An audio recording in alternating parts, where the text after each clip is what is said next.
Hey everyone, welcome back to Code with Ro. If you're new to our channel, hit that subscribe button and ring the bell to stay updated on our coding journey.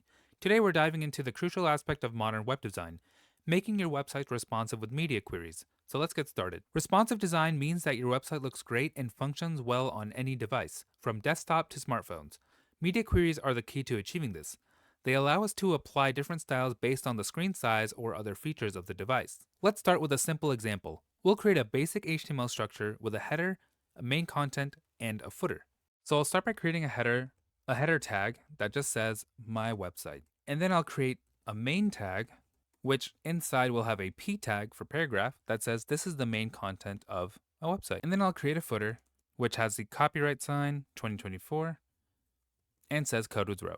And you can really type in whatever you want. So I'll hit Control Save, so it'll pop up on the right on our live server. And now in our CSS file, we'll start with some basic styles. So we'll start styling the body, and we'll do a margin of 0. And with the header and footer, so header comma footer, since these are tags, and let's do a background color of light blue. And I'll hit Control Save. And you'll see that the header and the footer, and not the main content, has the background color of light blue. And I'll also add a padding of 10 pixels and a text align to the center. And now you see these two are both centered with a padding of 10 pixels. For the main, let's add a padding of 15 pixels. Now Control Save and you'll see a little bit more space around the main content. To make our design responsive, we'll use a media query to change the background color of the header and footer on smaller screens.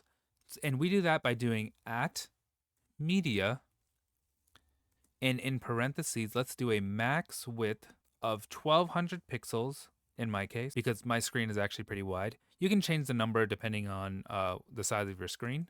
And in curly brackets, I'll do header and footer because these are the two we're changing. And then we'll nest those in. And in other curly brackets, let's do a background color that will change to light coral. And now you'll notice that because they're already less than 1200 pixels, they'll change to light coral. But if I increase the size of it to over 1200 pixels, they'll change to light blue again, just like we stated up here. So let's add other media queries to adjust the layout of the main content. So now what I'll do is at media, and I'll also do max width of 1200 pixels. And in our curly brackets, we'll just play with the main content now.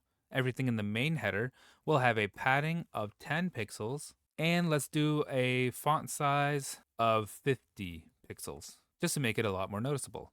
So now you'll see that when I increase the size, it'll go back to its original state. But when I decrease the size below 1200 pixels, the main content text font size gets huge, and the padding changes as well. And that's how you use media queries for responsive design. By using different media queries, you can create styles that adapt to various screen sizes, ensuring your website looks great on any device.